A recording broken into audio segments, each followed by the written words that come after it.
So a lot of people have been asking me how to throw knives, and this is the second part of my series on how to throw knives, and there's 4 parts to throwing a knife. There's the consistency, the distance, the throw itself, and how you hold the knife. All those things come into play when you're throwing a knife. So right now we'll go over how you hold the knife.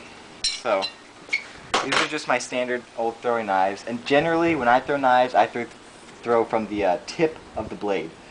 So this is how I hold it. I have 2 fingers right here, and my thumb just kind of goes like this, like I'm gripping a piece of paper or something like that. And it's not going anywhere. It's pretty sturdy.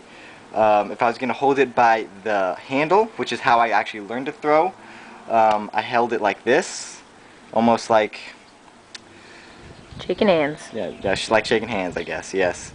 And but generally now when I throw by the handle, I'll hold it like this, like almost like I'm holding the tip of the knife. I just find that easier for me, but it's all about personal preference. So now you know how to hold the knife. The next part is the throw, which is very, very important. A lot of people, when they throw knives, they just start throwing them like they're throwing a baseball, just like this. And that's good for throwing a baseball, but it's not very good for throwing knives. I mean, as you can see, I'll throw this one just like I'm throwing a baseball, and it's not gonna it's not gonna stick. So just like I'm throwing a baseball right here.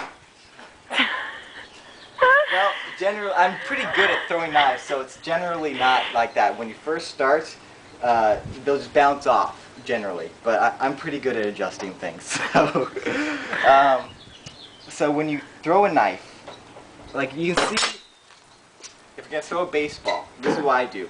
You can see how my arm is kind of way off to the side like this, and I throw and my arm kind of crosses my body. That's how I throw a baseball, at least. When you throw a knife, you almost want to bring it up like this and throw as straight as possible. This will keep the blade going straight up and down, and it'll give it just a really nice arc. So, do you keep your wrist straight? Are you throwing with your shoulder, your arm? Are you flicking it? You don't want to flick your wrist at all. That's a #1 mistake. You want to keep your wrist as straight as possible when you're throwing it. And also, a really good mental thing to do is you want to throw almost like you're chopping wood over a fence. Like imagine there's a fence right here. You want to just chop wood over that fence. That's how you want to throw, just like this. And notice how my arm is still straight when I'm doing that. And that just, it really helps your throwing when you're doing that. But if you throw it like a baseball, like I said before, you can see that it's kind of off to the side, and when it spins, it's going to be kind of angled like this. Like, come look at this knife right here. You can see my baseball throw, it's kind of cockeyed like this. When I throw it well, it should be straight up and down like that. So, that's the general technique for holding the blade and throwing the knife. So, ironic that I nailed the 2 baseball throws, but didn't nail the actual throw. But trust me, it works. That's how it works. We'll try it one more time for good measure. There.